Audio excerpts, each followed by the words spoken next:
The Knotty Artisan. Okay, so this is a quick example of how to do our Galaxy Granite.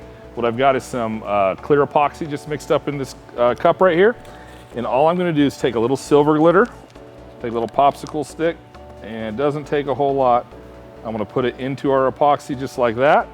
And I'm gonna take a little black glitter. The black on black really adds a lot of dimension. So I'm gonna take a little black, put it in there just like that. Then I'm going to mix it up into my clear epoxy. Just like that.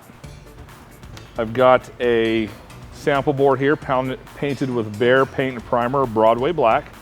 I'm going to take my epoxy, I'm going to pour it out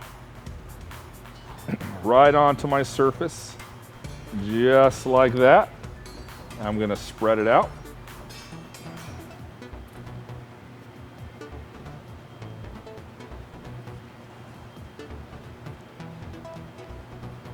Just like that.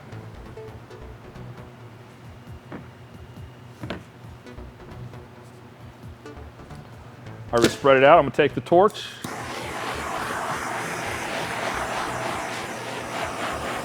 I'm gonna blow out my bubbles. And we've got a beautiful Galaxy Granite piece. It's just that easy. One of my favorite effects, easy to replicate, easy to put down. You can do it over and over again, really make a lot of money with this effect. It's the Galaxy Granite. Hey Knotty Nation, if you like this video, please subscribe to us, ring the bell so you can see our projects when they come up in the future. Leave us a comment, drop us an email. We'd love to hear from you. The Knotty Artisan. The Knotty Artisan.